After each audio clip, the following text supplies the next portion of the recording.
Good day, everyone. Welcome back to the I Can't Control Myself from Spending Money channel. As you can see here, I bought some new toys. And the reason I bought new toys is because basically I'm real happy with the Q7, except for one part. And that part is the factory Bose subwoofer. I just couldn't take it anymore.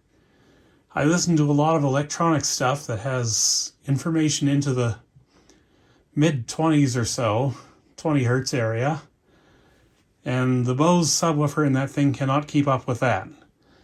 It rolls off starting at around 40 hertz, I figure. So since I'm planning on spending more than a few hours in my car this year, I just thought I'd just go ahead and get this over with and do something about that. And the way I'm choosing to do that is by experiencing Kicker for the first time. And we'll just get into this real quick. And I'll tell you about why I decided to go with the stuff I went with here. So what we've got here is we got a remote bass knob. We have a Key 500.1 amplifier. 500 watts at 1 ohm, and the subwoofer I've decided to go with is the L7T 12-inch. This is dual 2 ohm, so perfectly matched to the amplifier I just showed you. Now before I open this stuff up, I'm going to show you, if I can, the different models I was considering and why I ended up ultimately going with the one I went with. So, there were 5 I was looking at. Now the Audi Q7, the factory subwoofer, is stuck in this little tiny compartment in the back, which is only about 7 inches deep in the back, or is that at the front? It's at the front. It's 7 inches at the front, 8 inches at the back. So that means shallow. I need a good shallow mount subwoofer. So I had my eye on 5 12-inch shallow units. One of which is the Kicker L7T. So these are the 5. If I can get them all organized here. Well, let's put that one off to the side for a second here. I've got 4 of them compared here from Crutchfield. We've got the Rockford Fosgate T1 S112. There's the Kicker square one right there. There's the JL12 TW3. And then there's the 13 TW5 version 2 4 ohm. And what I have here on the separate sheet is the other one I was considering. It would be the Memphis PRXS 1244. Now, why did I end up going with the one I went with? Well, the one I really wanted, if I can bring you in a little bit, the one I really wanted was this one, the 13 TW5. And as you can see here, I've got some numbers written on the bottom.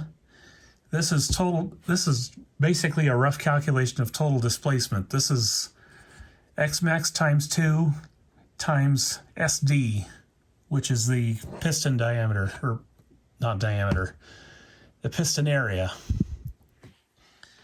Now, as you can see here, this and the Kicker are basically dead even for displacement. The Kicker does a little less because it's only got 10.5 millimeters of Xmax. But it's really not that big of a difference. And as you can see here, I did the same thing for the Memphis, which is the lowest of all 5 of them. So, with that being said, the Memphis is actually the one I was most strongly considering until I decided to go for the Kicker. And the reason why is because this actually lines up fairly closely with the 13 TW, or with the, not the 13, with the 12 TW3. It's also dual 2 ohm, or dual 4 ohm. My brain is just cooked today. I don't know what's going on with it. Anxiety disorder, let's blame it on that. Anyway, just basically similar numbers here. Rather, similar X-Max. Well, maybe not.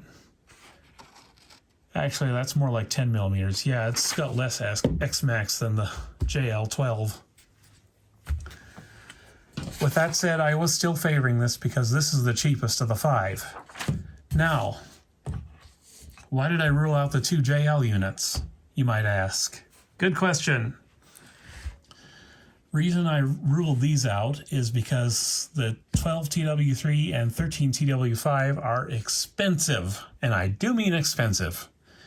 This was, well, you can see it right there. $1249.95. Nope, not on my budget. Even $700 was a bit much. $400, now you're talking. And when you go over here to the Rockford, this is actually a little bit better of a match than all of them, because it would use the full capabilities of that kicker amp, which I was very strongly favoring. But again, super expensive, plus ideal sealed Vox volume 1.1. Nope, can't do it. Cannot give it 1.1. Even the kicker, which is rated as, or not rated, suggested as 0.55, I think, to 1.2. Even that kind of wants too big of a box when you consider all factors. With me listening to mostly electronic stuff, I need the extension, so that translates into a box on the bigger size. But I've only got so much I can deal with in that Q7, so that's how I ended up with the kicker as being the favorite, even though it's got the second lowest displacement of all 5 of these. It would have been really nice to try out this JL audio unit, but yeah, just not happening at that price. Even their loaded cabinet, yeah, just too much money. And I would have had to buy the loaded cabinet because I couldn't find this in stock at all by itself. Now, let's get into wood real quick here. So when it comes to building a subwoofer, you really want the best wood possible. You can use MDF, of course, but I don't like to. The reason I don't like to use MDF is because it's not quite as rigid as plywood is. Plus, I just don't like working with it. But when it comes to plywood, not all of it is created equal. This is Russian birch. Let's see, we've got 1, 2, 3, 4, 5, 6, 7, 8, 9, 10, 11 layers on this thing. And this is what you want when you want to buy plywood for building subwoofers. This is the stuff I use on my tapped horns because it has to be extremely strong and it has to stay that way. It has to be as void-free as possible. You've got a few, like this little guy here and this little guy here. And in general, it's just one real solid piece of wood. So with that in mind, I did the right thing and bought a cheap handy panel. 5/8 inch too. This is 3/4. This is basically the best. This is basically what you want in a subwoofer, so I did the exact opposite for this one. But there's method to my madness. See, it's been a heck of a long time since the last time I built a subwoofer enclosure, so why not sacrifice the cheap stuff first? Now let me get something real quick here. Oh, here we go.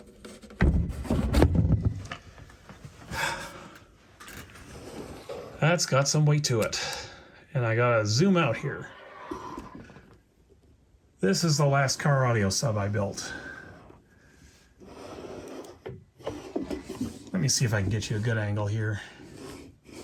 So basically what we have here is a Lanzar Optidrive.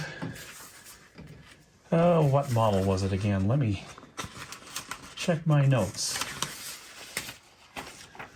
This is an Opti 1232D.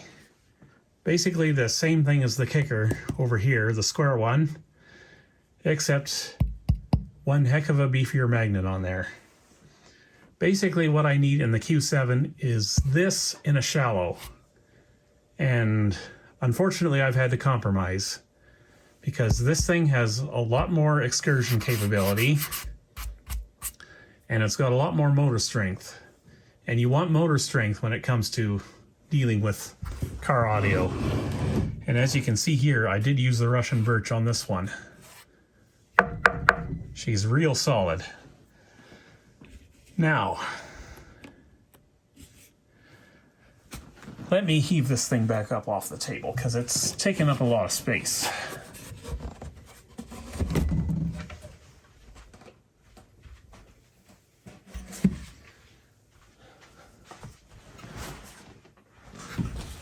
Now, motor strength did play a very big factor in my choice of drivers. And it just so happens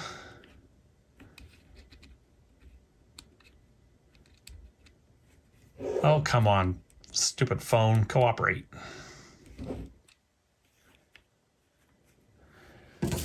Okay, it just so happens that I had the motor strength parameters for only two of these. The Memphis unit, motor strength is here, or BL, also known as force factor. It has the value of 9, and I thought that was extremely low for a 12-inch. In fact, let's go over here a minute. I've got the actual parameters for the Kicker. Here's our BL for the Kicker, 15.888. So that's significantly stronger. And some of these other specifications impressed me as well. FS is 29.75. That's good.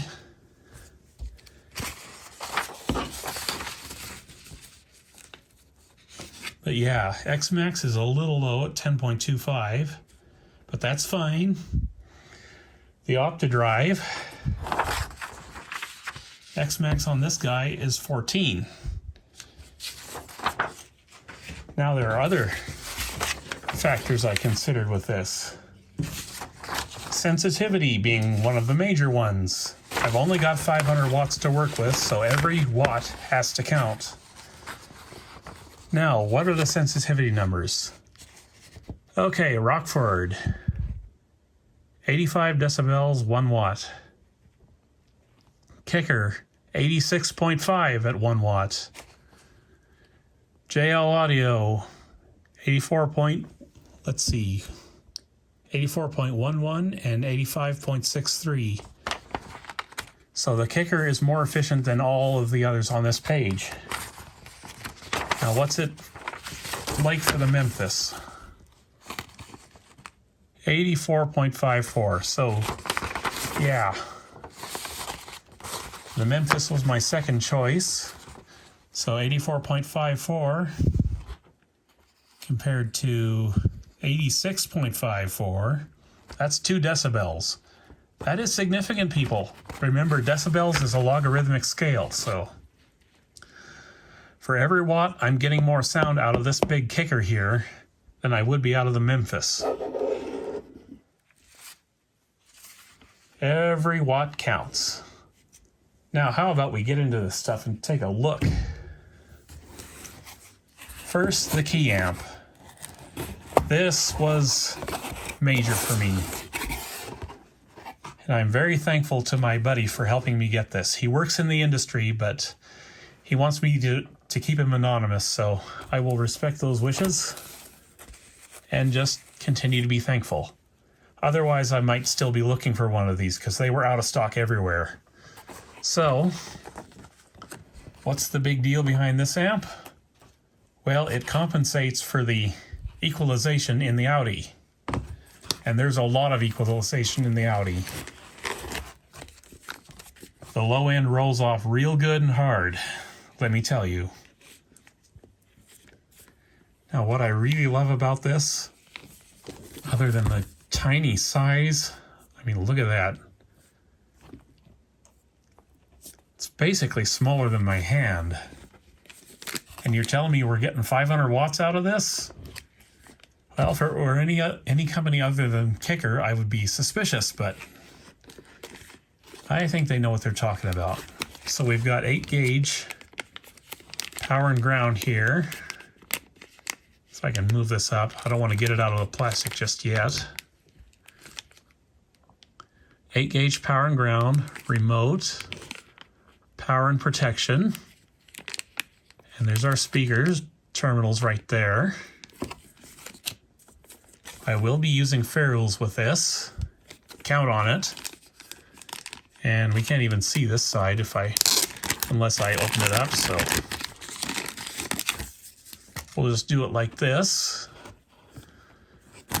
There's our key button that activates the processing in this unit. What you do is you play a couple of tracks. You push that button, I guess, and then it measures your frequency response and compensates for it, which is important, like I said, because the Audi really rolls that off in the subwoofer output. Now we've got DC offset on and off. That's our remote turn on, sort of like your signal sensing. And I'll show you how to test for DC offset when we get to that part. It's probably going to be in a separate video. And we've got input level, high and low. What you do to get the high level input is you just cut the RCA ends off this wire here and then wire it in that way. We've got our bass boost, low pass, high pass, gain, of course. Here's where our remote plugs in, and there's the gain match. That's more than likely just a clipping indicator. So yeah, I'm really excited to use this. It just blows my mind that something this size can give us 500 watts when over here, this thing also gives us 500 watts and is like 7 times more, 7 times bigger. Just crazy how far technology's come. Anyway, I'm just going to put this amp away for now. We're going to take a look at the subwoofer real quick. This is my first exposure to Kicker, so I'm anxious to see what it looks like. We'll just put that right there. Now, we'll bring you back over here. Just zoom all the way out.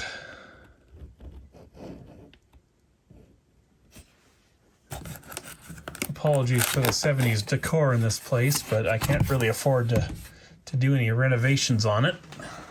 At least not right now. Let's bring it over here, actually.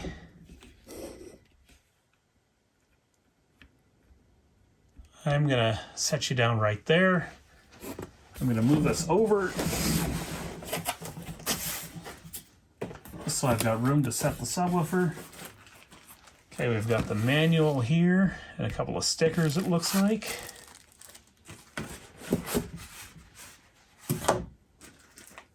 And we've got a couple of surround stickers to hide our screws for mounting. And here we go, here comes the sub. All wrapped up in plastic. Now let me see if I can get the plastic off this thing.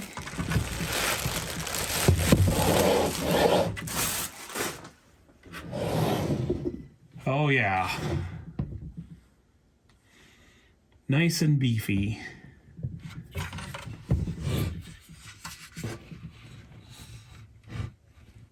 Just taking a look at the construction here.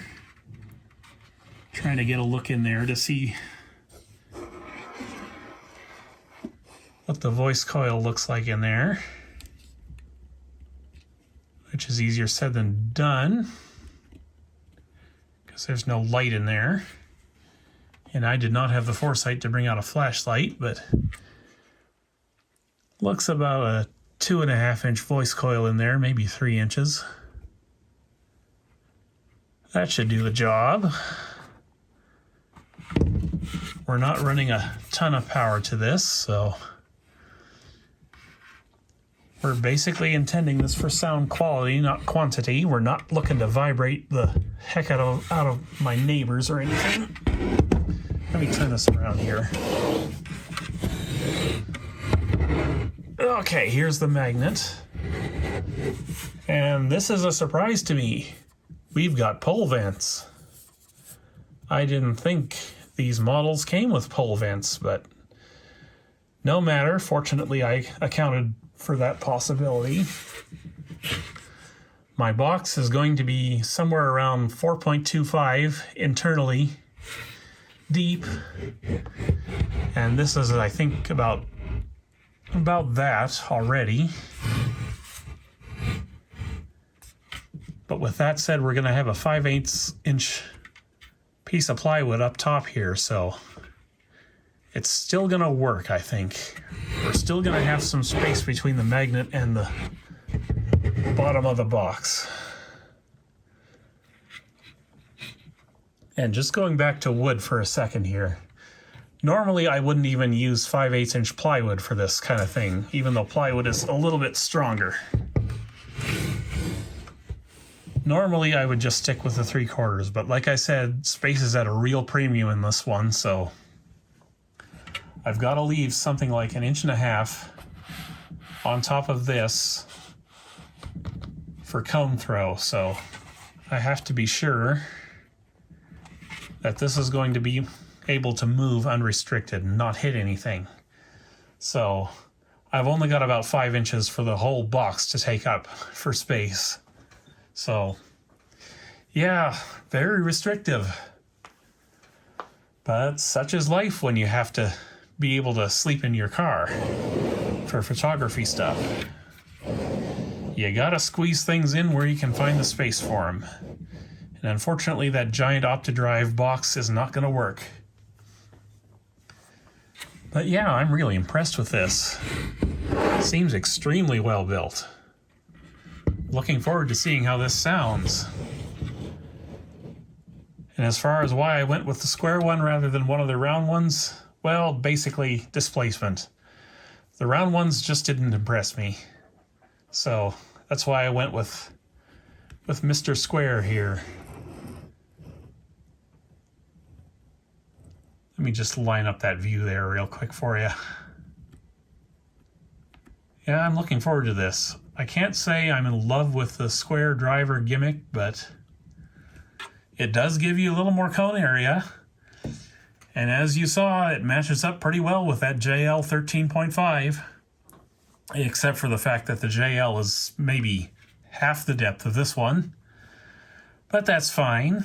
I couldn't afford the JL, so here we are with the Kicker. And I'm looking forward to playing with this. Now in the very next video, we'll go out to the car. We'll take a look at the compartment this is going to be thrown into. And we'll start figuring out a plan for getting everything installed and maybe get everything all set up and working for you. Oh, one more thing before we go. Here's something I really like. We've got a template here on the factory box so you can cut your hole properly. How thoughtful. Oh, and another thing. I'm from Enid, Oklahoma.